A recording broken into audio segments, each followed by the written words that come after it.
कभी कभी जीवन में कुछ छोटी सी घटना घटती है।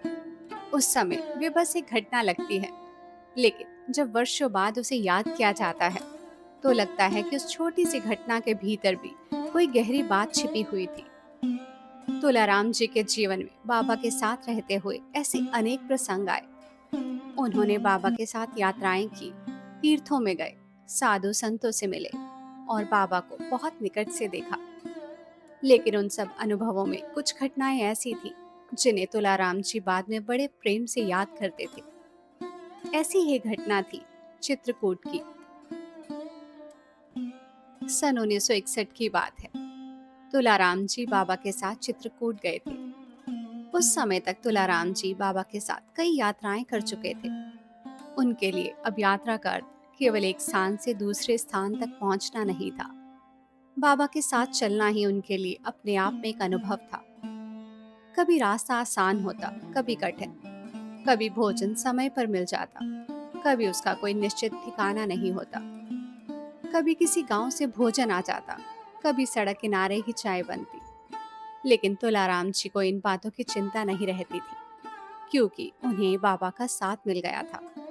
और शायद बाबा की संगति में रहते रहते उनके लिए बाहरी सुविधाओं का महत्व भी धीरे धीरे कम होता जा रहा था।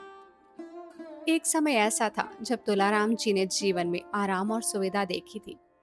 वे पढ़े लिखे थे, वकालत कर चुके थे, व्यवसाय किया था और उनके पास जीवन की बहुत सी सुविधाएं थी। लेकिन अब वही तुलाराम जी बाबा के साथ कभी सड़क किनारे, कभी किसी साधारण स्थान पर, कभी बिना किसी निश्चित व्यवस्था के भी सहज रहते थे। उनके लिए सबसे बड़ी बात थी बाबा के साथ होना। और अब वही यात्रा उन्हें लेकर आई थी चित्रकूट। चित्रकूट का नाम लेते ही मन में राम कथा की अनेक स्मृतियां जाग उठती हैं। ये वही पवित्र भूमि है जिसे भगवान राम के वनवास की स्मृतियों से जोड़ा जाता है। लेकिन उस दिन तुलाराम जी किसी कथा को पढ़ नहीं रहे थे। वे स्वयं उस भूमि पर चल रहे थे, बाबा के साथ। वे कामदगिरी की परिक्रमा कर रहे थे।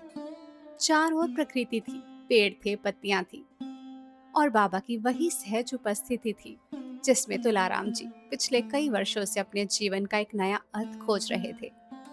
चलते चलते अचानक तुलाराम जी की नजर एक पत्ती पर पड़ी।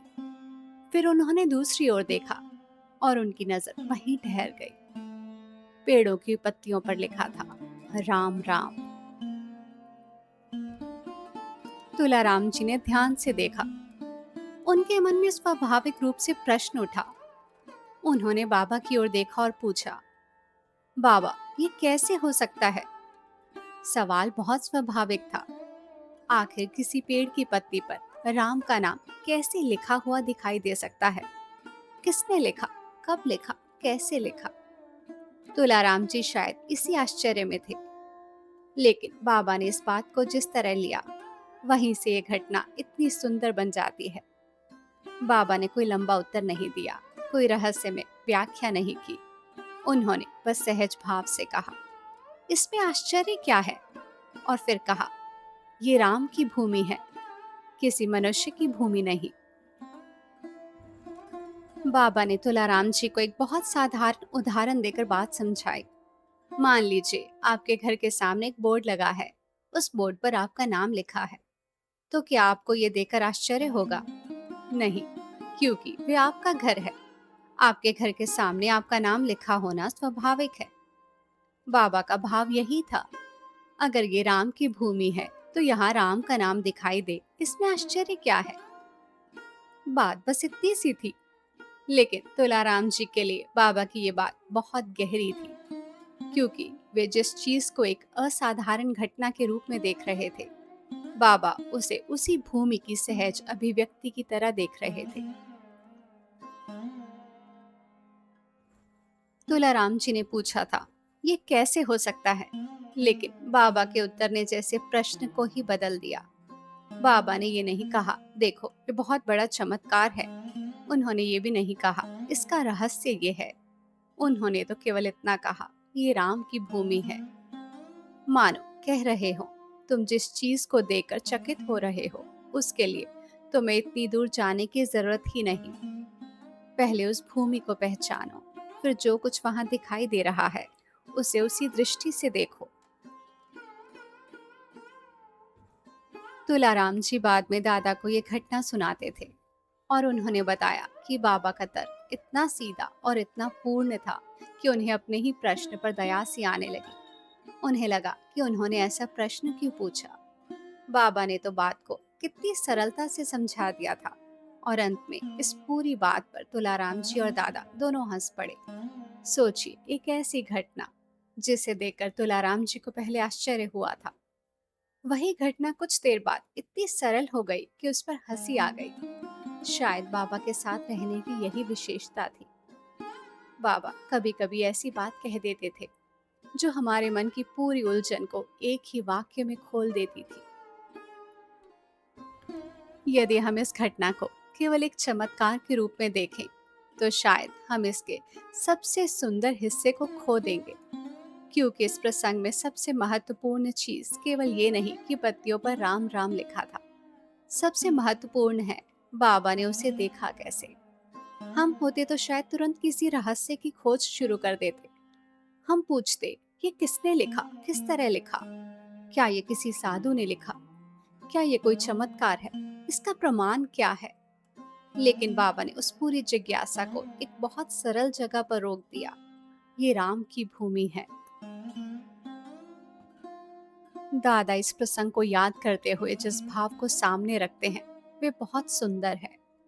कभी कभी चीजें वास्तव में बहुत सरल होती हैं, लेकिन हमारा मन उन्हें जटिल बना देता है। हम हर अनुभव के पीछे कोई रहस्य ढूंढना चाहते हैं, हर असाधारण चीज का प्रमाण चाहते हैं, हर अनुभव को किसी नियम में बांधना चाहते हैं। लेकिन आध्यात्मिक जीवन में शायद कभी कभी हमें कुछ चीजों को वैसे ही स्वीकार करना पड़ता है जैसे वे हमारे सामने आती हैं। तुलाराम जी ने पत्तियों पर राम का नाम देखा। उन्होंने प्रश्न किया, बाबा ने उत्तर दिया और फिर यात्रा आगे बढ़ गई। इस प्रसंग में दादा मुखर्जी लिखते हैं, it's all a journey of the alone to the alone.